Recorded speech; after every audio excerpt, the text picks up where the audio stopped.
From dominant decks to not liking my specs, Marvel Snap players are passionate about a lot of things, but one thing they're more passionate about than anything else is yelling on the internet. This is Marvel Snap Hot Takes.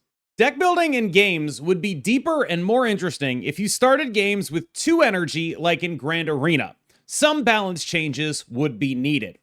I think that there would be a couple of things going on here. My biggest worry hearing this would be that the balance changes that would be needed would eventually recreate an environment with similar dynamics to the one that we have now, which is to say, my worry is that we end up with 2s in the space that 1s are in and 7s in the space that 6s are in, and everything feels pretty similar. So what are the actual advantages of doing something like this?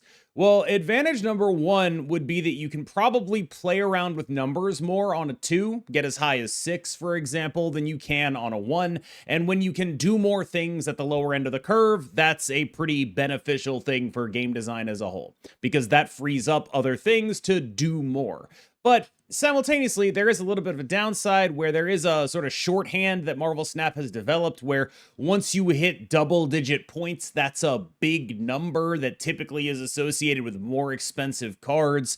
Being able to hit double-digit points with 4s, which would be the new 3s effectively, would be a little bit dissonant in terms of game feel. I do think that's a meaningful concern. The thing that I think you get that's the most interesting out of this is that you'll be able to play a 3 into 4 on the final turn of the game. And being able to sort of split that difference is actually pretty compelling. For as long as I've been playing Marvel Snap, I feel like the game has mostly, with some really notable, I would say, exceptions that prove the rule, things like Hela or Living Tribunal or Mr. Negative or Star-Lord, kind of a very specific type of deck. The game has rotated around 3s and 4s a lot more than it hasn't, right? When Shang-Chi and Enchantress were 4s that we were discounting to 3s so we could play 2 of them on the same turn, a lot of that was down to the dynamic of 3s are not exactly designed such that it would be prohibitive to play 2 of them on the same turn because that's how much energy you have. 4s sort of are, and so 4 is where you first start seeing like real solo lane winners in the design sheet. And I think that that would probably be the biggest gain of this. But what you gain in like maybe the gameplay is better and things like that, I think it's the kind of thing that you would lose in legibility and ease of understanding. And I think that it's actually a pretty big sacrifice to be like, you start with 2 energy, because everyone would be like, why? Like, that's a hump that you've added to your onboarding process that like people will probably actually bounce off of. And it's why I think that it's the kind of thing that it's like, okay, if they came to me and they were like, we're going to start draft at 2 energy, I'd be like, okay, yeah, I get that, right? We're going to start a game mode at 2 energy. I'd be like, okay, yeah, I get that. If they came to me and they were like, here, we're going to do Commander, but for Marvel Snap, and we're going to start it at 2 energy, I'd be like, yeah, okay, that makes sense. But the base Marvel Snap that is the play button should have as few things that make you stop and think between you creating the game. Like, the legibility of the game is such a strength, right? Numbers go from 1 to 6. There's 6 turns in the game. You get 1 energy every turn. It starts at 1, it goes to 6. When you get to double-digit points, that's a big card. That stuff being instantly intuitable is like, I really do think it does matter.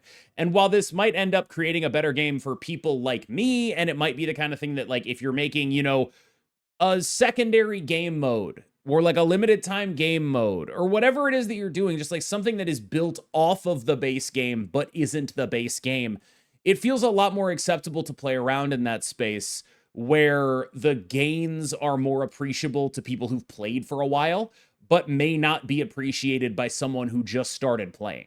Ongoing Zabu would no longer be problematic. I think this is largely a take that I agree with. I think, you know, 2/2 ongoing Zabu discount by 1 would be a fine card to exist. I think the question is, do you want that card to exist? Like, whether or not it'd be problematic in terms of power, my biggest question would be, what would it enable me to do? And I thought about this for a while, and I think the number one thing that reducing Zabu or bringing back ongoing Zabu, let's say 2/2 ongoing -1 cost on all your force, I think that would mostly make people play more Stardust and more Shang-Chi. I think that would mostly increase the incidence of tech stuff showing up on the ladder. Because when you look at what fours are, a lot of them are just some stats, and the good ones tend to just be a tech thing. A lot of the just stats ones don't see a ton of play unless you can multiply them. There's some cool ones, don't get me wrong, like Mother Ascani is a really interesting thing. That would be certainly a risk of doing Zabu stuff in this space, was that it would be really good with Mother Ascani, and you probably don't want to make that card any better than it already is. But largely, my thought process is that when there is ample energy cheat to enable things, it's rarely going to be used to enable anything other than either A, tech, or B, something that is creating a very one-sided gameplay experience. And that's not to say that it can't exist, but that I would have the question of what is the upside for doing this? If I were the person making the decisions, I'd be like, why would I make this decision that could potentially make the game worse when I could come up with a list of 100 cards that I could buff that I'm pretty sure would make the game better? Whether or not this card is problematic is almost not part of the conversation anymore. And I think this happens a lot when it comes to, like, they should revert X nerf that they did, right? Like, I think there is something to that, because those are often cards that a lot of people own because they were nerfed because they were good, and a lot of people get good cards, and they probably have some cool splits on, like, Galacta or whatever. And I think there is some, like, meaningful upside in that. Like, it's like a small buff to, like, community sentiment. But I'm not sure it's worth taking the risk on the game when they could be buffing a lot of things. Like, fundamentally, the reality of this game is there are more cards that I would say could be buffed than there are that aren't.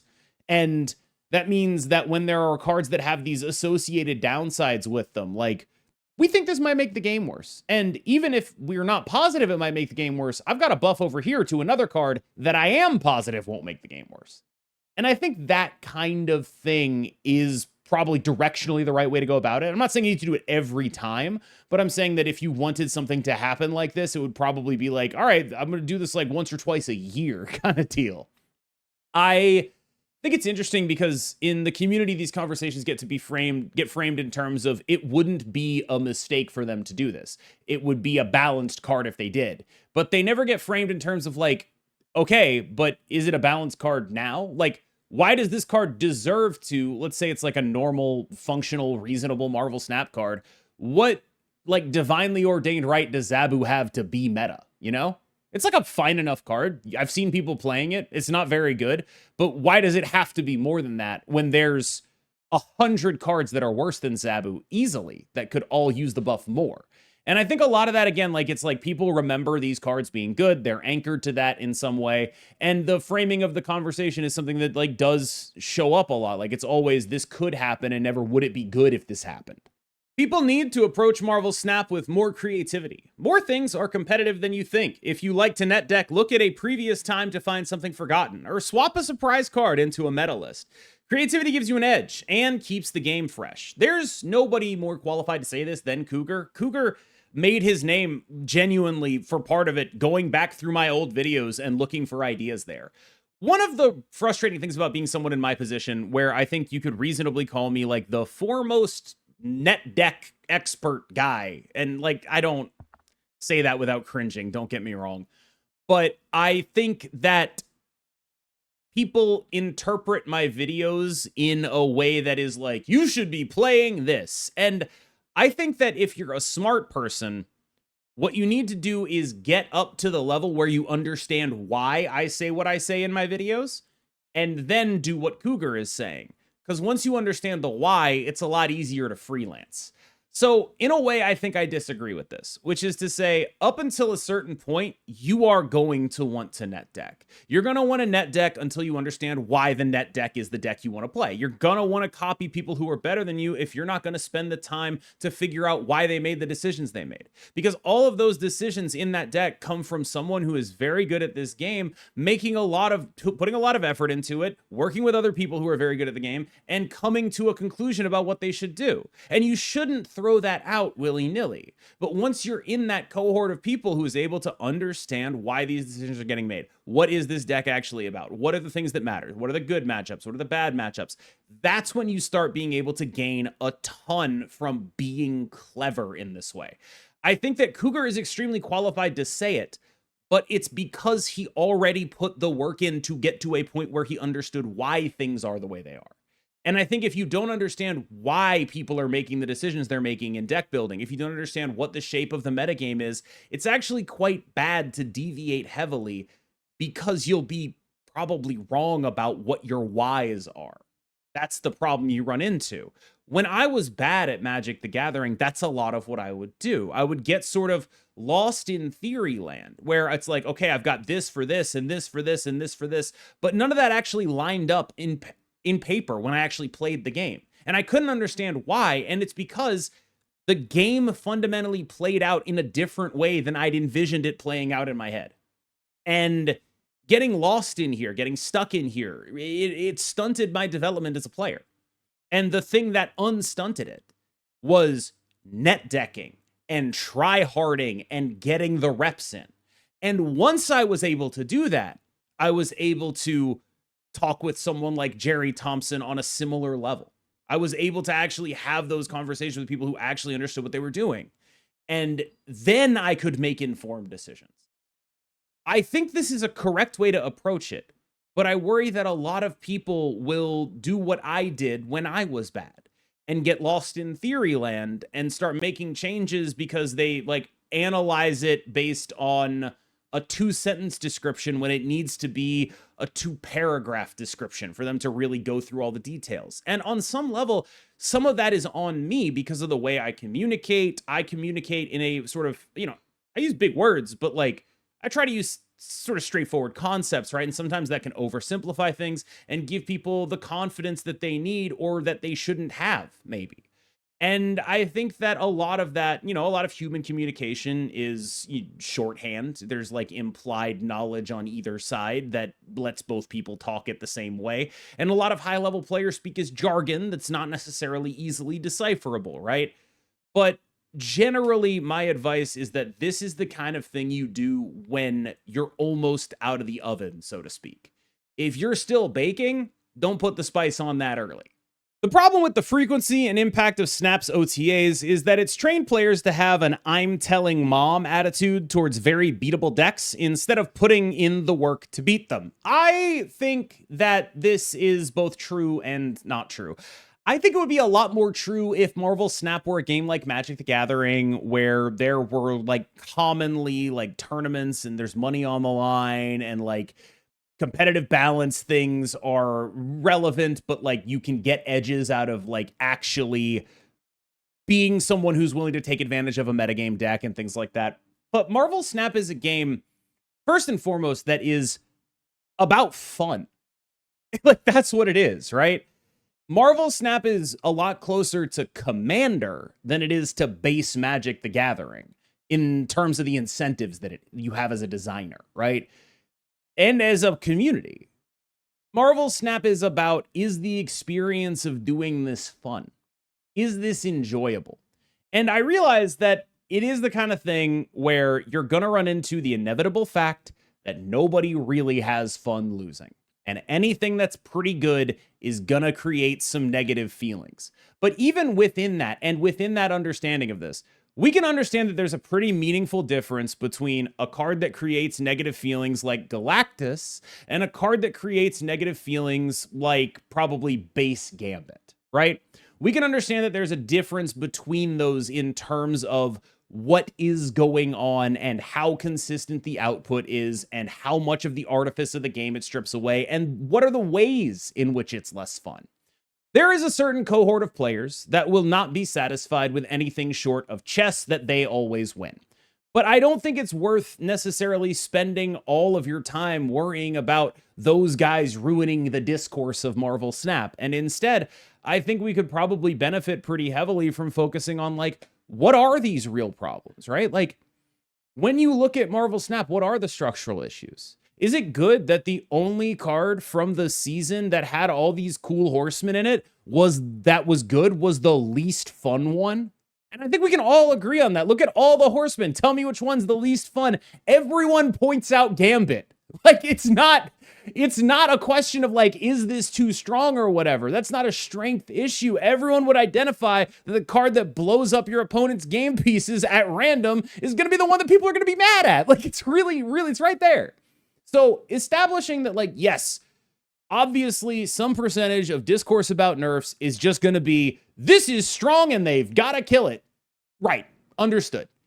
But there are things that are meaningfully feels bad in this game, and you can talk about them in a real sense. And I know it sort of sounds like you're just kind of guessing, and I think that's probably true. You are, to a degree, guessing. But what you're guessing at is not how it feels to you. That's the thing. What you're guessing at is how it feels to a normal person who doesn't play as much as you, presumably, or me, or really anyone watching this. And I think that is, it's why I'm so harsh on these cards like Black Bolt and them that never show up in my FOTAs. It's why it's all of that stuff. It's all tied into this, where, yes, there is a confounding factor of nobody who loses to anything is going to be happy with it. But that doesn't mean that it's invalid to say something is less fun than something else. It just means that you, as the person perceiving it, have to do the work inside your head to figure out if you can parse out how much of this is I lost to this and how much of this is the experience of this actually isn't fun. And I think that you have to actually engage with that and not just write it all off as they're just mad because they lost. You know? Engage. There are zero issues with them releasing multiple cards from the same character. Snap has given plenty of love to obscure characters already. There was a long time where the meta was ruled by Zabu, and there were all of 9 people who knew who that was before Snap. Largely, fully agree. No issues with creating multiple characters. The one thing that really sticks out to me is I am surprised by some of the choices they've made for retrains, where there seems like, for example, Iron Man feels like the easiest guy to just be like, here's a new Iron Man. We got a new Iron Man coming out. That's great. What Iron Man is it? Oh, it's Iron Man in the Mark III suit. Like, there's 40 of those. You could just pump one of those out every season and never run out of Iron Men. You could do that forever. Like, it would be so easy, dude. And it's one of the things where it's like, I wonder why they've never done that. I don't really know what the deal is there. Like, why haven't they done an Iron Man every season? But largely, I think that it is good to revisit the classics. And I don't say this because I have a certain like way of feeling about this game specifically, but this game gave me I guess what you'd call an appreciation for Marvel Comics. And that's the good and the bad, right? And one of the undeniable facts about Marvel Comics is that if they have something that's working, you can guarantee they're bringing that guy back. That's how the industry works. So for the game to not work like that, I actually think is a little bit dissonant. In fact, I would argue that Marvel Comics cashes in way more on repeating characters than Marvel Snap. Way more. They love it. It is their favorite thing in the world. Do you have any idea how many Gwen Stacy variants there are in Marvel Snap? This is not a major character. Or, in the Marvel Universe, I should say. It's one of those things where I think the disconnect here genuinely is people who do and do not engage with the source material, because if you engaged with comics even a little bit, I think, you would be very aware that the industry is the king of let's do a variant of this guy. They love it more than anything. It is their signature move. It is their James Harden step back 3. It is their Shai Gilgeous-Alexander falling to the floor. It is the thing people know about them. It is the thing they do. I'm not saying they should do more of it or anything like that. I definitely have some questions as to like why they choose certain things. Some of them make sense to me, like, oh, we're doing a Daredevil season. There's a Daredevil show coming out, or things like that. And some of them are just cool, like the one where it's just like cowboy hats. That's just a cool thing to me. Like, all right, yeah, I get that. That's cool, sure. But one of the things that sticks out is I don't know how Mr. Fantastic got 2 cards before anyone else got a second one. That's one of the ones that sticks out. Is like, I don't know how that happened. The zombie Mr. Fantastic, what's the deal there? Like, I don't know. Just how did they do the ideation on those? Like, was there nobody else they could use? Again, I haven't read the zombie material. Maybe it's just like he's a big role in there or something like that. Like, stuff like that does happen. Largely, the big thing is, I don't think they've done enough Iron Men. I frankly, my secret hot take is I don't think they've done enough Spider-Men, and boy, they've done a lot of Spider-Men. And I think that even the amount of Spider-Men in this movie, or in this game, the amount of Spider-Men in this game, far whatever the opposite of exceeds is, the amount of times Marvel goes back to the Spider-Man well. Like, it would be very difficult for this game to make as many Spider spin-offs as Marvel does. It would be extremely difficult. Because fundamentally, I think a lot of people look at that stuff and they're like, oh, they're cashing in. And it's like, cashing in on what? Like, what is that? What is that that's referred to as like, it's soulless cash grab. It's like, what's really happening there? What's the actual dynamic? People want Spider-Man. That's the dynamic. They have an audience that is asking them for this. That's it. That's it. Like, it's actually that simple. If this wasn't making money, they wouldn't do it. And based on that principle, I gotta imagine that Marvel Snap should be doing it more. And it's not like it's wrong for them to be like, okay, our audience clearly has a massive appetite for this, and they don't have an appetite for Zabu. Complaining that there are 2 or 3 decks dominating the metagame, or this is the worst meta ever, is using rose-tinted glasses. The game will always have 1 to 3 dominant decks like it always has. More people play to win, so just get used to it and adapt before complaining about it. Again, this is one of those things where I think maybe you're not giving enough credit to the people complaining.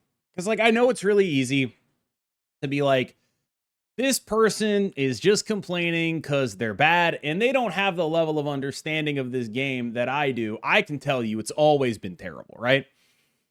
And, like, I'm not saying I disagree with the foundational premise here, which is that, card game metagames tend to get solved. I believe you. That's a very reasonable thing. And I'm not saying I even disagree with the foundational premise of, like, Marvel Snap players probably don't understand how lucky they are to be playing a game with balance updates this fast and how absolutely incredible this game is in terms of keeping a metagame balanced that genuinely is unmatched in basically any other card game. I don't think I've played a single other card game that matches the balance cadence and any of that. And I do think that there's a decent portion of Marvel Snap players who probably have never played another card game and don't understand how bad it is, right? Like how bad it can get. And so they've only sort of, there's a quote that comes to mind from, One Piece. Kids that have never known peace and kids that have never known war have 2 different values. And I think this is one of those things where it's like a lot of the people who came from other card games understand that this is delivering on a very high level. And a lot of the people who came from other mobile games don't really have that like understanding in the card game space and would compare it more to something else. And I think that in the card game space, Marvel Snap's general balance level is an astonishing accomplishment. And it, I don't know if I would say it would be nice if it was treated as such. It's just, I never see anyone care about it, right? And I think that that is notable and good. And as much as I agree with the premise, it's like, there are plenty of good things people talk about, but it's like, I do think that there's often truth to complaints too. Like, I think that a lot of the times maybe people might not know how to say what they're trying to say the right way, or they might not have the vocabulary for it. But what they're expressing is still real. They're expressing that they wish they could do something else in this metagame. They wish they weren't losing, whatever that is, right? And usually there is something to be learned from that, even though, as discussed previously with a similar take, it's kind of hard to parse I'm angry that I'm losing from the other stuff. It's one of those things you just kind of practice, I think, and I've certainly been trying to practice it, right? Like, what is it that is upsetting about this? What is the specific dynamics? You'll see me asking questions like that in the main Discord just to try to get get the sense of things, right? And I think that's important too. Some of the global effect, mainly tech cards, should affect other locations only. Main offenders are Killmonger and Luke Cage, maybe Hazmat, Stardust, Super Skrull, Annihilus, War Machine. not Supergiant, Patriot, Blue Marvel, etc. In many games, this won't make a big difference. You usually be able to play your Killmonger to destroy your opponent's highest power 1 cost, or target your most afflicted card by Luke Cage by putting him elsewhere. But it opens up more interesting counterplay. You can better predict your opponent's placement of these cards and counter with Cosmo, Echo, or Rogue. It makes the global effect cards more interesting to play with and against. Placement of cards should rarely be arbitrary. By all means, give the affected cards a pointer to a power or -1 cost for their troubles. These cards would be better in some games and worse in others, rather than being blanket fixes that invalidate a wide range of matchups. Almost impeccably true. I'm not saying I would do this, but the specific thing that I really agree with in this take is it makes the global affected cards more interesting to play with and against. And this is the really specific thing. Placement of cards should rarely be arbitrary. I agree with that. I think the actual question I would ask is, how rare is rarely? Is it never? Should it never happen? Or is the amount of tech cards that do it actually an acceptable amount? How many tech cards do you think do it that shouldn't? Is it 4? Is it 6? Is it 7? Just understanding that, I think it would be helpful here. But I do agree in principle with almost all of this, which is to say placement of cards shouldn't be arbitrary. It shouldn't. It shouldn't be arbitrary. I think it can if you're trying to do something specific, or if there's no other way for that thing to happen. Like if it turns out that a location-based thing is not a sufficient solution to something like that. Like, for example, I think Stardust, unfortunately, is not a sufficient solution if it's location-based. I think that Mobius obviously can't be location-based. I think that there are some cards that just probably don't work that way. But cards like Killmonger and Luke Cage, I think, are very reasonable to critique along these lines. That's a very straightforward thing that I think is an easy line of attack here that you could very easily say is good justification to make changes like that. I think, to me, the one thing that I would put on a higher level than the principle that you espoused here is, does the card still do its job? And I do think that, you identified Stardust here. I'm not sure that card still does its job. I'm not sure. And because I'm not sure, I don't want to take the chance, because that's the worst case scenario, is that you have a card everyone hates that also doesn't work. That's really bad. I don't want to take that risk on Stardust. But if it were me and you came to me and if I was Glenn Jones and you came to me and you were like, this is why we should change Luke Cage and this is why we should change Killmonger, I'd be like, yeah. All right, y'all. Thank you so much for watching. As always, I've been KMBest. You've been phenomenal. I'll see you in the next one.